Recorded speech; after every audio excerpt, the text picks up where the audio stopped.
You know, it's 12:15.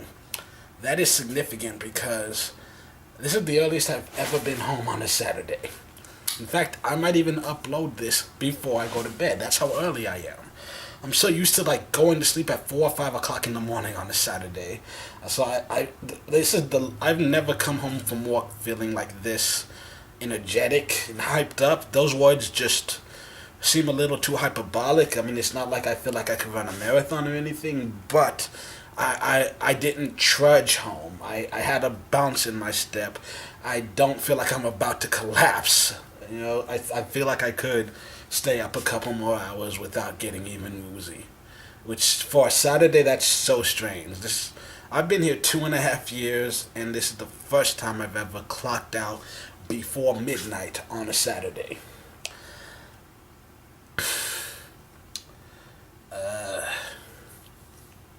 So yeah, I didn't do a Rants and Rambles last week because one, I just didn't feel like it. It was a long week. I was exhausted, and I didn't have much to say other than same typical bullshit. Like the only new news I had last week was that, I've been weighing myself. The past like 3 weeks in a row, actually, I've weighed myself, which is rare for me. I usually weigh myself like once a month. But the last 3 weeks in a row, I've weighed myself, and it was like I got all the way up to 273. That's a new record for me. And yet, shockingly, I can still fit into a size 40.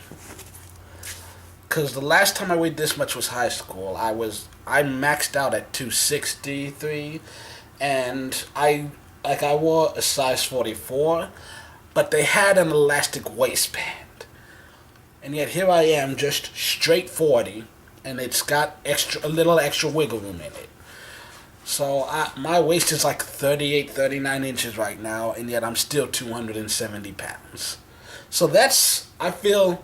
Well, actually, no, because I weighed myself a week later after another very long week of work, and I was down to like 265. So, yeah, that's how busy my job gets me. I lose 8 pounds in a week if I'm not eating, because I wasn't eating a ton of candy last week. I started eating candy again. I'm drinking more soda than normal. But, yeah. I'm heavy. I'm not huge, but I'm very, very heavy. Which is also one thing I tell everybody. Don't ever ask me how much I think you weigh, because for some reason, with both age and weight, I always guess too high.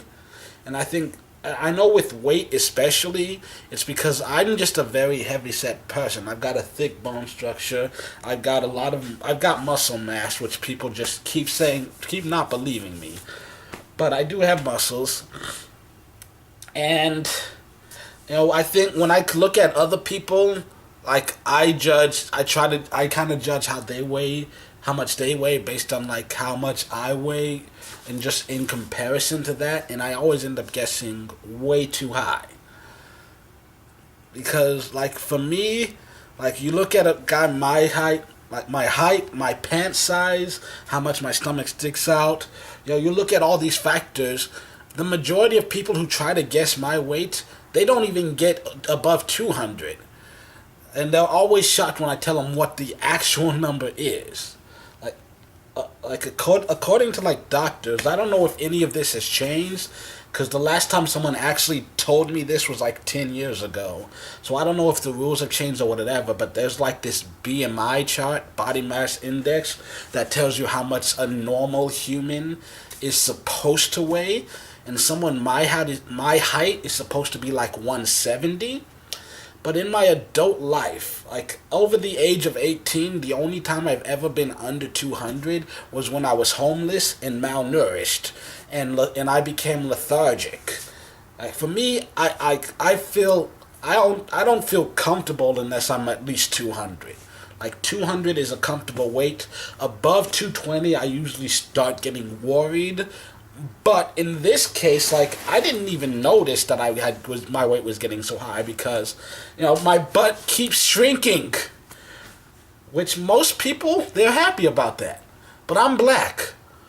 I'll lose my card if that butt goes away. I need that booty though. You know what's funny though? Stereotypes. Many of them exist for a reason. Earlier today, there's this new guy who works there, and he's Asian, and he helped me out with doing my job. And now the majority of people, I don't consider my job to be that hard, but the majority of people, they just can't figure it out. Like, I'll have to keep telling them the same exact thing every single time that they come back down. I'll tell them, they might remember it till the end of the day at best, but then every single time they come to help, like, half the time they're dragging me down because I have to keep stopping what I'm doing to basically do it for them, because I have to explain how it all works. So basically we've reached the point where everyone knows, just leave me alone, let me do my thing, because I got this. But then this guy comes down, he's like, can I help out? And I'm like, sure, why not? Go for it. Like, he's new, I have no reason to hate him, I have no reason to believe he can't do the job. So I'm like, go ahead and try. I'm gonna, if I feel like you're not being useful, I'm evaluating your performance as you do this, and if I feel like you're dragging me down, I'm gonna kick you out. But this guy was just blazing it. I mean, seriously, I felt the need to move quicker just to keep up with him, so that he didn't get ahead of me. I mean, he just figured it out. I gave him no instructions other than stand on the other side, put shit up, and he did it. He not only did he do it fast, he did it well. And like, this is his first time helping me. It's not his first time at the restaurant. Like, he's been there. I think it's only like his third day. I only remember him like 2 other times there. So, but still, like, other people, they can be there months, and then they come down to help me, and they can't figure out where on the shelves everything goes. And I'm just like, just put it where you remember grabbing it from, or find something that looks like it. It's not like the shelves are completely empty, but they still just never seem to get it the majority of the times. And this guy, I gave him 0 instruction, and he did everything incredibly well. And so I'm very impressed by this guy. So yeah. Like, I think he did it so much better than I did, even like, hell, my first couple months here before I was moving at that speed. And like, he was doing the easiest part of the job, I'll still admit that. But still, you gotta give the guy props. He's really smart, he figured it out easily. Didn't have to ask me any questions, and I didn't have to correct him on anything. That's the first time that's ever happened. And so yeah, there are a few stereotypes that they exist for a reason. This became a stereotype because this, and this kept happening every time. But there are also some stereotypes that make no fucking sense. Like with black people and fried chicken, I'm not sure how that exactly got started. Because let's be honest, unless you're like vegan or vegetarian, I rarely see people turn down fried chicken. Like fried chicken, I mean. Like, the only time I see people say, no, I don't like fried chicken, most of the time they're just health-conscious people. Or when you say fried chicken, they automatically think of this restaurant. Like, oh, I don't like Papa's. And I'm like, you do know there are other places that serve fried chicken. It doesn't have to be just this one place. And watermelon, too. Well, how the hell did black people get associated with watermelon? Like, I don't get it. Because, like, I've never seen a single human being on this planet say, no, I don't like watermelon, I don't want any of it. Ever. Like, honestly, just in general, fruit seems to be more of a white people thing. And I'm just saying this from my personal experience, because when you put out watermelon, there are times when black people, they'll be like, is it okay? Do I touch it? What is it? Is that food? But every single white person I've ever known, you put out watermelon, they rush to it, they gobble that shit up. I mean, seriously, like, fruit in general, like, just from the people I've met throughout my life, fruits, it just always seems to be more of a white people thing. Like, if you ask a black person, hey, what do you like better, mango or papaya? half of them are gonna be like those some new rap artists I ain't heard of, but you put out a mango for a bunch of white people, they're gonna go Cookie Monster on that shit. I don't know, and it's just weird to think. I don't understand like how watermelon got purely associated with black people. It makes no sense at all. You know what? I'm 100% sure black people also did not invent bite size. Those like fun size candy, fun size, snack size, bite size. You know, ain't no black guy invented that. And if he did, he ain't gonna admit it. He gonna be like, ain't nothing about me, fun size, baby. What's up? Oh, yeah. I'm for real though. Yeah. I mean, seriously, like, that obviously had to be some white guy just in a boardroom being like, you know what? I know everybody loves this product as it is already, but what if we made it smaller?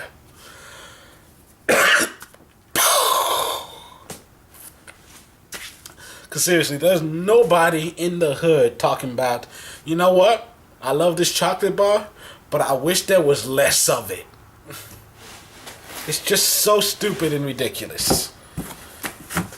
I'm pretty sure that lesbians invented finger food. And if I have to explain that joke to you, you don't spend enough time on the internet.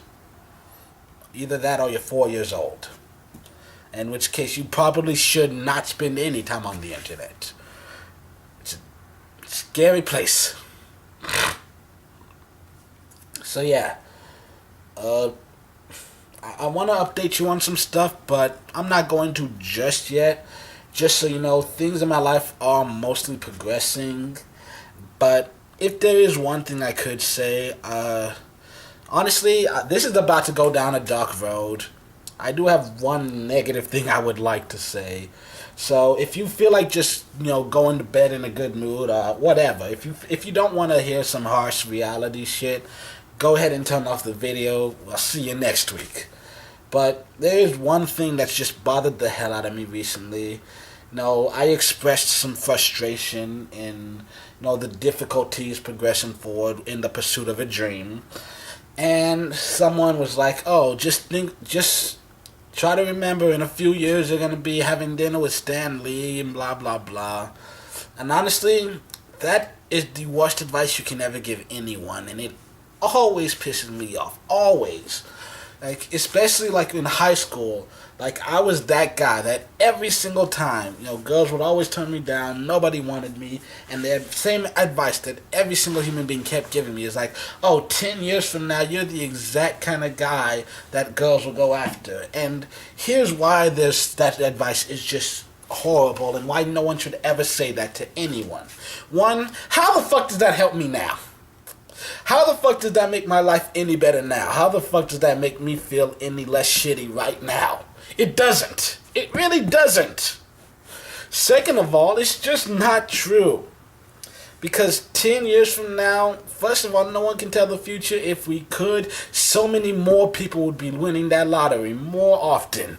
Secondly, like especially with what I got with the whole, 10 years from now, blah, blah, blah, everyone's going to love you. Well, guess what? 10 years from now, I'm not going to be the same person that I am right now. I mean, let's just look at the last 10 years of my life and how much shit has changed. So, 10 years ago, I was in high school. Now, I hadn't had a single job. Now I've had 3 different paying jobs that lasted a period of about 5 total years. So, yeah, I spent half of my life working. And I went to college for like 3 years as well. Whereas high school, I barely even tried. Like, high school, I would wake up in the morning and half the time just roll over, go right back to sleep. Nowadays, I get up in the morning with a purpose, intent on fulfilling something. Doing this, doing that. Sometimes I'll wake up early just to give myself a chance to play some video games because I want to do that, because it's been too long. I need some relaxed, chill time to ease my mind. I wake up every morning with intent. Like every now and again, like there are days where I just need to rest. And I just need to chill and let myself just relax, heal up, and whatever. Just take away some of that mental strain, that get rid of some of that stress. I didn't do that. I'm eating a lot more vegetables, a lot less junk food. I still eat junk food, but I monitor how much of it goes in my body on a normal day. I like I said, I'm eating more vegetables. I'm exercising more often. Not by choice. It's because of the job I have that I'm so active. But still, if I ever do end up leaving this job, I'll try to have to start working out more, just taking better care of my body. Otherwise, I'll end up being 500 pounds. Like, seriously, I'm glad I don't have a desk job. Also, 10 years ago, I didn't have a dream. 10 years ago, I was just doing whatever felt fun for me at the time. If I wanted to watch videos on YouTube, I watched videos on YouTube. If I wanted to play video games, I played video games. If I wanted to sleep, fuck it, I'm going to sleep. Even if I'm in the middle of class. But 10 years ago, I was writing 10 songs a day. Nowadays, I'll write 5 in a year. And I've moved on to more like TV shows, movies, my comics. I hadn't written a single comic book 10 years ago, and now I'm hoping to try and publish one before I finish, before the year's up. 10 years ago, I never even considered writing a novel a possibility, and now I'm about halfway through a rough draft, which, best case scenario, probably won't publish till 2019, just because, there's so much other shit in my life going on. I just don't get to work on it as much as I really want to. So, and I don't want to just rush through it and just put some piece of crap shit out. We're gonna take the time to do it properly. A lot has changed in 10 years. I'm not the same person I was 10 years ago. So even if everything they said was true, that the person I was back then is the kind of person that every girl is gonna love when they're 30, well, guess what? I'm not that person anymore. So great fucking job with you. That's the most helpful advice you've ever given. I guess there are some things that don't change. I still suffer from depression. I've still never been on a date. There are still times when I think about my future, and I don't know where my life is going, and it just scares me shitless, because I have no real reason to hope that it'll ever actually get any better than it is right now, and sometimes that makes me feel suicidal. So unfortunately, there are some things that just don't change. I'm still black. That's one thing that doesn't change. I actually take care of my glasses now. Because that's one thing all throughout school. I started wearing glasses, I think, in 4th grade. And they wouldn't last. A month after school started, I would always get a new pair of glasses at the beginning of every school year. And then by the end of the month, they're gone. And I don't even know what happened to most of them. They would either break or they just get lost. They would just disappear somewhere. I wake up one morning and they're gone. But this pair I've had since, I want to say 2012. So 5 years, that's a huge change. Because 10 years ago, I'd never had a pair of glasses last more than a couple months. And actually, 10 years ago, I think I was wearing contacts. But now, I've had this same pair of glasses for 5 fucking years. And my foot is falling asleep. 10 years ago, I hadn't made a single YouTube video, and now I've made 1,000. I deleted a whole bunch of them. But I've got 400 on this video, and I've got 600 on my sports channel over there. So, and I've got a couple of other defunct channels that I used to upload videos to, and now, I would just go ahead and delete the channel, but not only did I forget the password to log in, I forgot which fake email that I used. Because I do that all the time, when you're not sure about a website or it's something a specific thing, either use a fake email or just create a brand new email that you're not going to use for anything else other than this. And then, when this ends up not being part of your life anymore, it's just gone, you don't care. Oh well. as opposed to trying to create 5 YouTube accounts with just your one main email. I don't even know if they'd let you do that anyways, but whatever. Yeah, my foot's falling asleep, so I'm gonna have to cut this video off and start, like, moving it. I gotta get off my ass. I keep falling backwards. I don't know why. Somehow my rug is just making me slide today, which is weird because it's a rug. Now, you'd expect there to be more friction than this. Fuck.